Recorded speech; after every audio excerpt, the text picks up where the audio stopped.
kuyaba na burumisa erizooba Father Boniface abazungu yagamba hamjez ArchBishop Bakyenga ngo wabera ryo mbuzi worangana kandi wabe inama nyingiri ya Kristo umuringo gwo mutano abangarara twagirwa kutunga umurisa utendeshwe ukiraho umyeje bora n'inyigisha y'impandigo y'ebirwe. Boniface yashobora kunico cyamuretere kumwakira mu ihanga rya Vatican kushomera yebyedini umumanyaho neje ikintu kwenda mutabize umugezi akakoraje umbigezo ya senior 4 amunonga ibya inshobora ya imani bebwe Christian religious education CRE kandi yakaraje no museminari y'ekuru ya Marire Scotland banyuma yo kutunzwa sacerdote bishop akamushaba kuzakuza mukwega okukiraho eby'ebihandiiko ebikwere Bible yaza Roma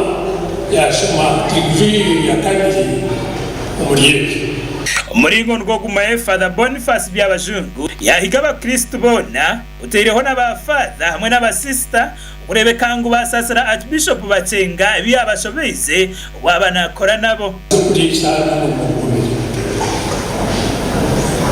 wano disembuzi na leta abana rende n'umurimo ukomeye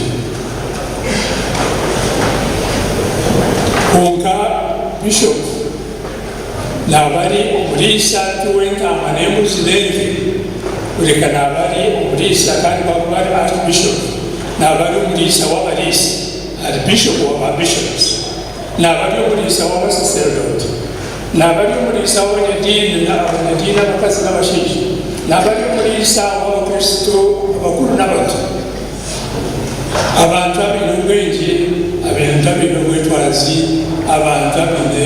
bakumanyakawe abantu abine mpaka okora umurimo gw'oburisa timurimo wawe Paul imbere rukaniki kugira ngo umurisa Paul Bakyenga imyaka y'amazira umurisa imyaka 30 y'amazira umukuru w'abarisa imyaka 9 akozera umurimo muhango kandi umurimo ukomeye ntabwo ejo shire musima abokora umurimo umuzina rya Kristo umurisa muruki njibasa ngo umurimo yadashikiriza ngo kurisa kumenya aho tutebwa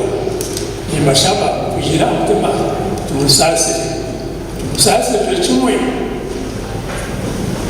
byara batarashirize komutisi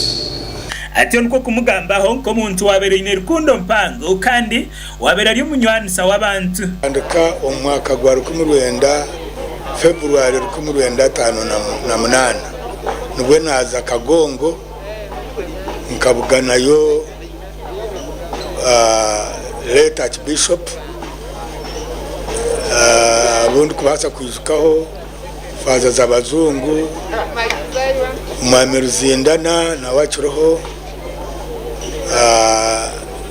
n'abandi tukaba bakani batwara abana nkaga okurwo mu yankore na Kagezi umuseminari y'egento so twatanuka umushomo gwitu 1958 turi abantu nkaga rector witu akaba ari umuzungu wo mu Faransa so nibwo twatanuka kushoma nibwo natanuka kureba late ArchBishop Paul Bakyenga azahana isya y'injiri akisho umucesho neje embarizo na zensi za reeba okujuna arangwa